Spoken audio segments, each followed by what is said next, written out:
Okay, so you're totally going to laugh at this, but I was just on a coaching call and I was talking to someone about how I always wanted to be a top producer. So I was in real estate. I was this brand new baby agent and like I had never had any sales, right? But every morning I was like, I'm a top producer in this industry. I'm a top producer in my marketplace.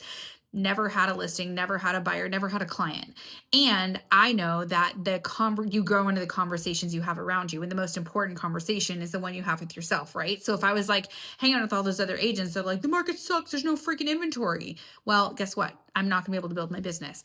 But this is the thing I did that's actually like sort of ridiculous, but also like a bit genius, I think. Now I can say it. That doesn't sound very humble, but whatever.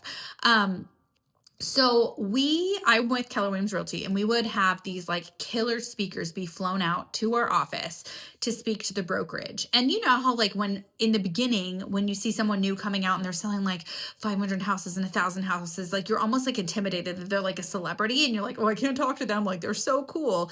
When reality, they're just like humble, normal humans. We just are nervous and whatever because we're new baby agents, or maybe you're not a baby agent, but like it's just intimidating.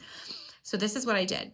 Every single time we had a new speaker come to our office, I, as this new baby agent with no sales, would offer to go pick them up from the airport. Pick them up and take them to the airport. I spent my own gas money. I spent my own time. But guess what happened? I got one-on-one coaching from a top agent or a top speaker in the industry, and I got their time. Now, sometimes they wanted to be on their phone, whatever, but usually I would make small talk with them and then lead into conversation, and I would get to know them and I would be able to ask questions. I basically got to have a free coaching call for an hour twice, which would normally cost me thousands of dollars, but I was a broke freaking agent and I didn't have thousands of dollars. So call it what you want to call it, but think outside the box. How outside the box is that? I was basically the Uber driver for my brokerage, for agents, for speakers coming in because I wanted to get to know them. And I also wanted to be on their radar. But guess what? As I started to practice the things that they told me, I would send them updates. I would share with them what was happening in my business.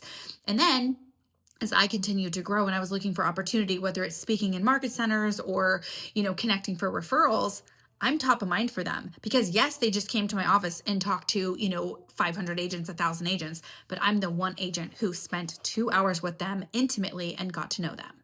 So this is my thing. If you want to build a bigger business, if you want to be in the right room, sometimes you have to force your way into that room. But how I did it was offering value. I offered to pick them up so they didn't have to pay for Uber, and it basically was private transfer, but it was that win-win opportunity. So I'm just telling you, like, if you want to build a bigger business, if you want to be intentional with who you hang out with, there is always a way if you're willing to do it.